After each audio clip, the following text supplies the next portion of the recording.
ভাঙড় বিধানসভা ছেলেরা তারা কাপুরুষ নয়, তারা বীর পুরুষের মতো লড়াই করবেন। ভাঙড়ের যুব সমাজ, ভাঙড়ের ছাত্র সমাজ, ভাঙড়ের তরুণ সমাজ আগামী দিনে ভাঙড়ের প্রতিটা ইঞ্চিতে লড়াই করেন। ভাঙড় বিধানসভায় এই অনুন্নয়নের কারিগর, এই ধর্মের কালো বাজারি, ধর্মটাকে বিক্রি করে যে খায়, এই ধর্মের জাল, একে ভাঙড় থেকে অন্তত তাড়াবার ব্যবস্থা করবে, এই আত্মবিশ্বাস অন্তত ভাঙড়ের মানুষের প্রতি আমার আছে এবং আগামী দিনে থাকবে, এটা আমি নিশ্চিতভাবে মনে করি। আমি যদি কোনো আইএসএফ এর যদি নেতা চামচা বাবুরা থাকেন, আমি তাদের বলি, আপনি আপনার নেতা বিধায়ককে বলুন না একবার ফুরপুরা শরীফতে জাঙ্গিপাড়া বিধানসভা থেকে যেতে আসতে। আপনি বলুন না যে ফুরপুরা শরীফ যে অঞ্চল, সেটা কেন তৃণমূল কংগ্রেস ক্ষমতায়, কেন সেখানে আইএসএফ জিততে পারছে না? যে বুথে উনি বসবাস করেন সেই বুথে কেন তৃণমূল কংগ্রেস ক্ষমতায়, কেন উনি জিততে পারছে না? ফুরপুরা শরীফ যে ব্লক, সেই ব্লকটা কেন জিততে পারছে না? গায়ে মানে না আপনি মোড়ল, আজকে নিজের জন্মস্থানে জিততে পারছে না, আর শুধুমাত্র ভাঙড়ে এসে ধর্মীয় উস্কানি দিয়ে এখানকার ছেলেদের হাতে বোমা বন্দুক গুলি তুলে দিয়ে আজ ভাঙড়টাকে অশান্ত করার চেষ্টা করছে। আইএসএফ এর দুই একজন দালাল বলেন আমরা নাকি বহিরাগত। এই কাপুরুষদের মনে রাখা উচিত, মনে শুনে রেখে দে, এই মাটিতে আমরা জন্মগ্রহণ করেছি, এটা দক্ষিণ 24 পরগনা জেলার মাটি, এই পবিত্র মাটিতে আমরা জন্মগ্রহণ করেছি। এই ক্যানিং ভাঙড় আলাদা নয়, এই জেলার 31টা সিট আমি কথা দিচ্ছি, আজকে 31টা সিটের 31টা সিট তৃণমূল কংগ্রেস জিতবে, আটকাবার ক্ষমতা কারণ নেই। চ্যালেঞ্জ করছি বিজেপিকে, চ্যালেঞ্জ করছি আইএসএফ সিপিএম, তাদেরকে চ্যালেঞ্জ করছি। আর এই ঘটনা যখন ঘটছে আমি দেখছি কিছু সিপিএম এর নেতা, সুজন চক্রবর্তীর মতো একটা দালাল বড় বড় কথা বলছে, লজ্জা থাকা উচিত। এই সুজন চক্রবর্তীর আমলে এই দক্ষিণ 24 পরগনা জেলায় কয়েক হাজার মানুষ খুন হয়েছিল নিজেদের লড়াইতে।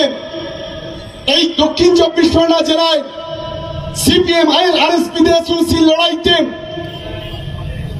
কয়েক হাজার মায়ের মাথার সিঁদুর হাতের চুড়ি ভেঙেছিল এই সুজন চক্রবর্তী, কান্তি গাঙ্গুলি, শ্রমিক লাহিড়ীর মতো নেতাদের নিজেদের লড়াইতে। আমরা দেখেছিলাম এই দক্ষিণ 24 পরগনা জয়নগরে একদিনে 9 জন মানুষকে খুন করা হয়েছিল।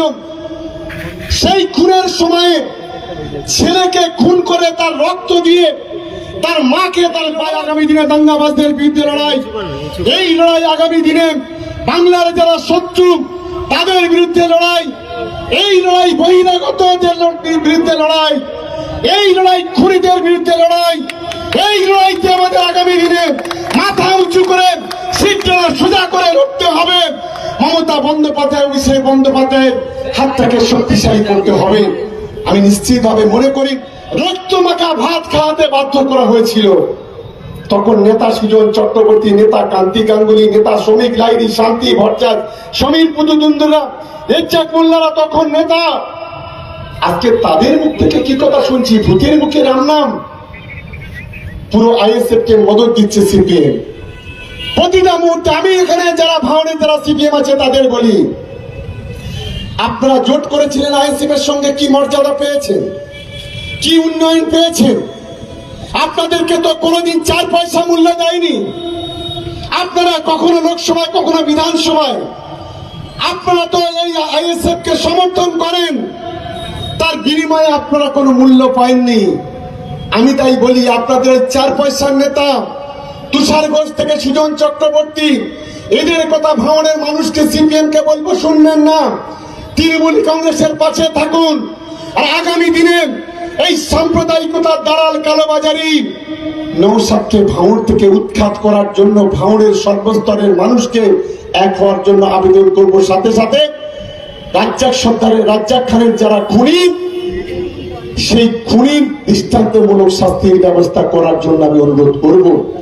আমি বারে বারে রাজ্জাক সরকার বলছি এই কারণে, এই ভাঙড় 1 নম্বর ব্লকে আমার বিধানসভাতে দুর্গাপুরে রাজ্জাক সরকার বলে আমাদের একজন যুব সভাপতি ছিল, তাকেও একইভাবে খুন করা হয়েছিল। সেই কেসের সাক্ষীটাও চলছে। এই আইএসসিপিএম আশ্রিত সমাজ বিরোধীরা সেদিন রাজ্জাককে খুন করেছিল। আমাদের মধ্যে দু একজন গাদ্দার, তখন ওই গাদ্দাররা সিপিএম এর সঙ্গে হাত মিলিয়ে 32টা কম মেরে সেদিন রাজ্জাক সর্দারকেও খুন করেছিল।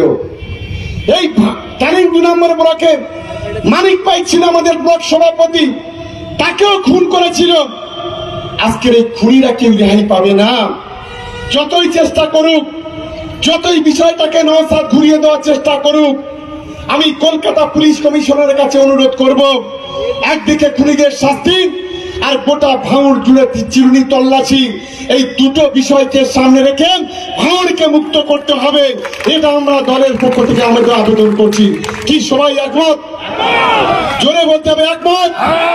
এদিকে একমত, কথা দিচ্ছেন আগামী দিনে তৃণমূল কংগ্রেসের পাশে থাকবেন, খুনিদের বিরুদ্ধে থাকবেন, মমতা বন্দ্যোপাধ্যায়ের পাশে থাকবেন, অভিষেক বন্দ্যোপাধ্যায়ের পাশে থাকবেন, তৃণমূল কংগ্রেসের পাশে থাকবেন, সমাজ বিরোধীদের উৎখাত করবেন।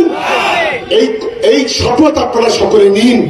ভাঙড়কে মুক্ত করুন, সমাজ বিরোধীদের উৎখাত করুন, এটাই হচ্ছে আমাদের লক্ষ্য। তাই আর বক্তব্য দীর্ঘায়িত নয়, আমি সকলকে অনুরোধ করব, আজকে যেমন দলে দলে হাজারে হাজারে যেভাবে আজকের উপস্থিত হয়েছেন, প্রায় 10,000-এর বেশি মানুষ আজকের এই মিছিলে অংশগ্রহণ করেছেন। আমি অনুরোধ করব যে আগামী 21শে জুলাই মমতা বন্দ্যোপাধ্যায়টাকে, অভিষেক বন্দ্যোপাধ্যায়টাকে যে শহীদ সমাবেশ ধর্মতলায়, এই ধর্মতলায় সকলকে প্রত্যেকটা বুথ থেকে মিনিমাম একটা করে গাড়ি করে এই ধর্মতলায় যাওয়ার জন্য সকলের কাছে আবেদন রেখে, আর রাজ্জাক সর্দারের তার স্মৃতির প্রতি শ্রদ্ধা কামনা করে, রাজ্জাক খানের স্মৃতির প্রতি শ্রদ্ধা জানিয়ে, তার পরিবারের প্রতি সমবেদনা জানিয়ে এবং তার পরিবারের পাশে থাকার অঙ্গীকার করে আমার বক্তব্য শেষ করছি। জয় হিন্দ, বন্দে মাতরম। তৃণমূল কংগ্রেস জিন্দাবাদ, মমতা বন্দ্যোপাধ্যায় জিন্দাবাদ, অভিষেক বন্দ্যোপাধ্যায় জিন্দাবাদ, রাজ্জাক খান অমর রহে, অমর রহে, অমর রহে। ধন্যবাদ। আচ্ছা, আমরা এখানেই শেষ করছি। সবাই সাবধানে চলে যান এবং ট্রাফিক ওসি স্যারকে এবং প্রশাসনকে আমি অনুরোধ করবো দ্রুত একটু ক্লিয়ার করে দেওয়ার জন্য। সবাইকে একটু দেখিয়ে দিই।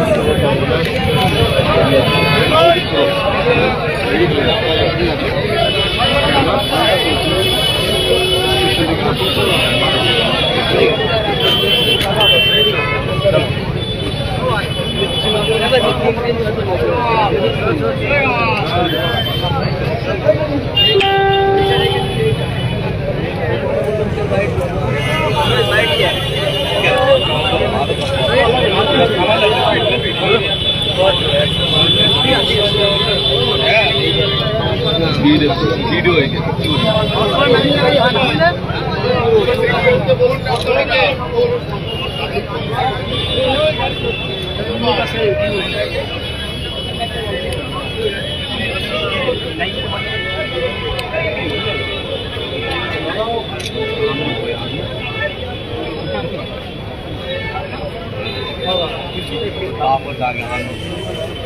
চলে যাচ্ছি।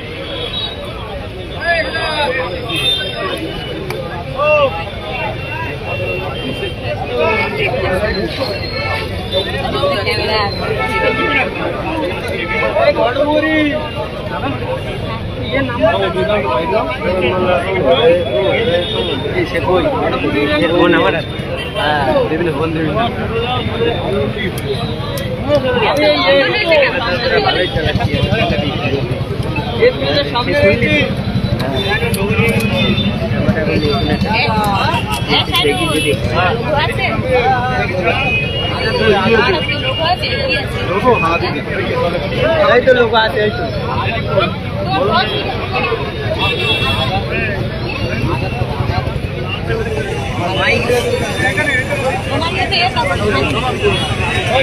चले चलो ऐसे को इधर चलो लाइव केटे दे लाइट नीचे आवे এগ্রেসে কি হ্যাঁ আমিও কেটে দেবো এইটা মেরে দেবো তো।